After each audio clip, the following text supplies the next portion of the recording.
Hello everyone, এই যে দেখেন আমি নতুন একটা নাস্তা রেসিপি নিয়ে চলে আসলাম। এগুলো হচ্ছে বুটের ডাল আমি সিদ্ধতে দিলাম। এগুলো হচ্ছে চিনির শিরা বানায় নিচ্ছি। তো ময়দা 2 কাপ পরিমাণের ময়দা আমি ডালগুলো যখন সিদ্ধ হয়ে গেছে এখানে দিয়ে দিছি। ভালো করে এগুলো নেড়ে চেড়ে একটা ডো তৈরি করব।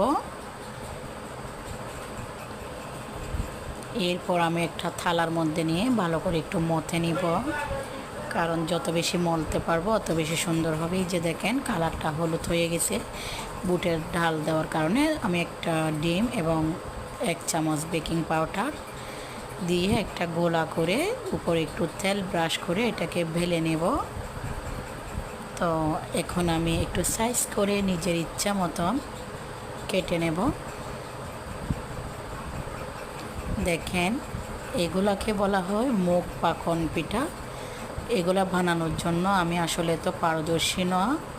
আমি আজকে 5 টাইম বানাচ্ছি, বাট কেমন হচ্ছে জানি না।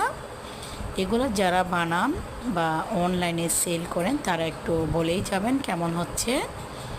আসলে নাস্তাটা খারাপ হয় নাই, বাট অনেক বেশি আমি হয়েছে, রসালো রসালো, অনেক বেশি মজা হয়েছে। সো যদি আপনাদের ভালো লাগে তাহলে লাইক দিতে বলবেন না, আমার ভিডিওটা একটা সাবস্ক্রাইব করে